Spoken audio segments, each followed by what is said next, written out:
नमस्कार, स्वागत है आपका हमारी अगली एक वीडियो में। बहुत ही इन्फॉर्मेटिव वीडियो है ये। मैं चाहता हूँ आप इस वीडियो को बहुत ध्यान से देखें और समझें।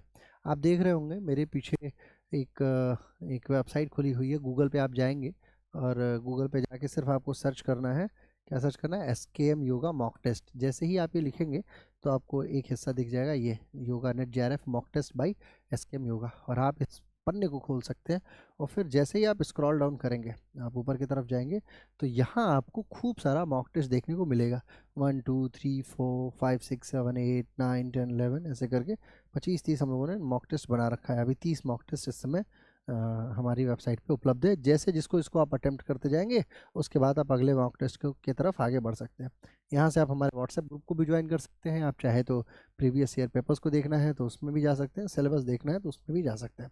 अब योगा मॉक टेस्ट को जैसे मान लीजिए मैंने एक को अनलॉक किया। अब ये देखिए, ये टाइम के तहत शुरू हो जाएगा। अब इसमें टाइम टाइम भी है। अब जैसे अगर आपको ट्रांसलेट करना है तो कीजिए, नहीं करना है तो कोई बात नहीं है, ठीक है। किसी भी भाषा में आप इसको ट्रांसलेट कर सकते हैं, गूगल ये ऑप्शन देता है। अब जैसे फॉर एग्जांपल एक एक प्रश्न का उत्तर आपके सामने, यहाँ पे एक प्रश्न का उत्तर देंगे तुरंत अपने से चले जाएंगे।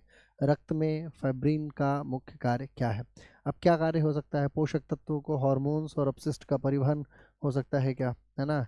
इसका कोई वर्णन आपको लगता है? संक्रमण से लड़ना हो सकता है, ऑक्सीजन का परिवहन हो सकता है। अब फाइब्रिन जो है, अब आप नोट्स जब बनाने जाइए, मॉक टेस्ट जब आप जब भी दीजिए, तो नोट्स बनाने में आपके सामने कुछ मुख्य टॉपिक दिखाई दे रहे हैं। एक तो रक्त हो गया, पहले तो रक्त आपको पूरा याद होना चाहिए।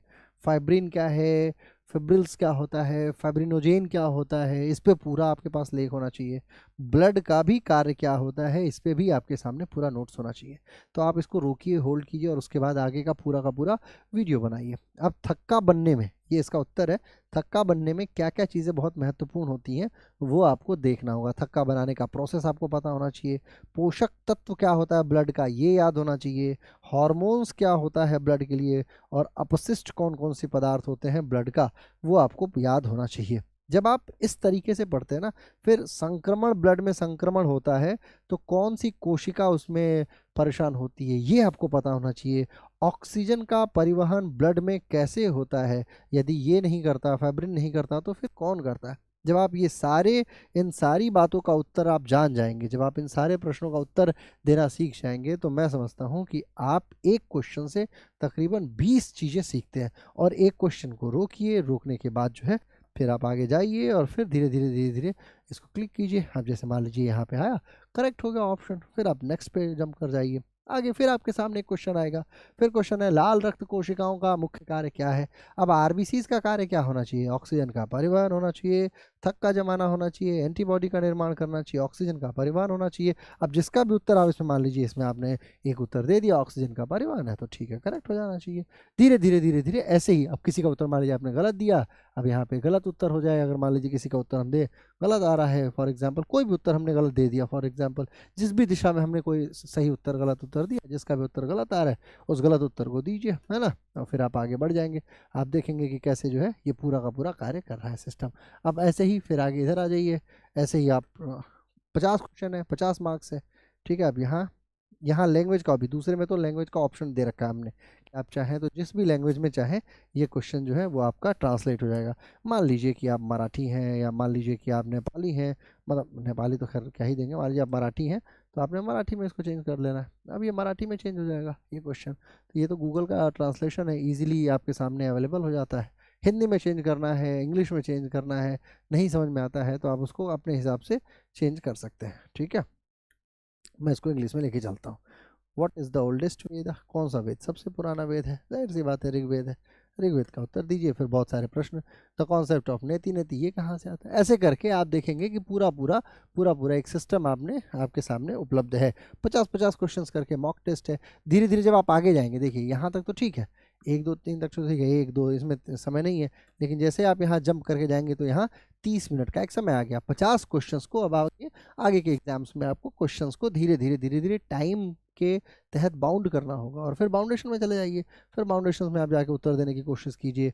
फिर वैसे ही उत्तर आपको मिलने लग जाएंगे। कोई उत्तर ठीक है, गलत है, आप गलत उत्तर देंगे, रॉन्ग आंसर आ गया। तो ऐसे सही रॉन्ग ऐसे करते हुए आपका लास्ट में जब आप 50 क्वेश्चन अटेम्प्ट कर लेंगे तो एक स्कोर आ जाएगा आपके सामने, और जिस स्कोर को लेके आप अपने आप को आगे बढ़ा सकते हैं। तो हमारे सामने तो हमने मतलब मेरी कोशिश है कि हम सारी व्यवस्थाएं आपको दें, और आपके ऊपर है कि आप किस तरीके की व्यवस्थाओं को लेते हैं, किस तरीके की विषय वृत्तियों की तरफ आप आगे बढ़ जाते हैं। और यही सारी चीज़ें ही एक संस्थान को संस्थान बनाती है। नहीं तो एक संस्था किसी तरीके से संस्था नहीं बनती, और इसमें मेरा कोई योगदान नहीं है। सारा का सारा योगदान आपको आपको करना है, आपको पेपर देना है, आपको एग्ज़ाम में जाना है, आपको एग्ज़ाम में बैठना है। मैं क्यों डेली पेपर बना के, अब मैं 50-30 क्वेश्चन तक बैठा पढ़ाऊँगा। जिस दिन इसमें अटेम्प्ट करने वाले लोगों की संख्या अच्छी हो जाएगी, जिस दिन इसमें अच्छे खासे लोग इसमें शामिल हो जाएंगे, तो अगले दिन से मैं खुद भी कोशिश करूँगा कि मैं आप लोग के लिए ज़रूर बनाऊँ कुछ अच्छा सा पेपर, है ना। अब जैसे मान लीजिए यहाँ पे मैंने रिट्रीट का भी ऑप्शन दिया हुआ है। For example let's see yoga net. अब ये देखिए योगा नेट में मॉक टेस्ट का भी ऑप्शन हमने दे रखा था। योगा नेट प्रिपरेशन में क्या क्या महत्वपूर्ण चीज़ें हैं वो आप ये समझ पाएंगे। जैसे ये सारा का सारा सिलेबस है ना। यूनिट 2 कैसे कर सकते हैं, यूनिट 3 कैसे कर सकते हैं, सारी यूनिट्स को मैंने यहाँ पे डिस्क्राइब कर रखा है। फिर कैसे प्रिपेयर कर सकते हैं, है ना। टॉपर्स नोट्स यहाँ पे अवेलेबल है। भक्ति योग पे टॉपर्स नोट आपको मिल जाएगा। डेफिनेशन ऑफ योगा, कर्म फल पे, कर्म योग पे, लॉ ऑफ कर्मा पे टॉपर्स नोट जो है वो यहाँ पे है। ठीक, आगे बढ़ते हैं। What is yoga net JRF, में पूरा पूरा सिस्टम हमने बना रखा है। सब कुछ एक एक चीज़ मैंने लिखा है और ख़ुद से बना के पूरी कोशिश की कि आप तक ये चीज़ें पहुंचा सकूं। यहाँ पे भी कुछ हमने टेस्ट दे रखा है। प्रीवियस ईयर क्वेश्चंस को देखना है तो आप यहाँ जम करके जल्द चले जा सकते हैं। एक पेज पे यहाँ चले जाएंगे आप, इसको जैसे क्लिक करेंगे तो फिर प्रीवियस ईयर क्वेश्चन की तरफ पहुँच जाएंगे जहाँ पर वो ऑप्शन आता है। ठीक है, तो ये क्या करता है, ये आपको कैपेबल बनाता है, एक मतलब एक वृत्ति की तरफ आपको ढकेलता है। हमारी टीम आपके लिए अवेलेबल है। अगेन वही क्वेश्चन है कि क्या आपने प्रयास किया, आपने अटेम्प्ट किया। नहीं अटेम्प्ट करते हो फिर योगा नेट JRF की तरफ आप क्या ही आगे बढ़ पाओगे। मेरी शुभकामनाएं आपके साथ है। कोशिश कीजिए कि एक बार आप वेबसाइट पे ज़रूर जाएं और खूब सारी चीज़ें लेके आएँ और सीखें जाने। मुझे मेरी शुभकामनाएं। बहुत बहुत धन्यवाद। नमस्कार।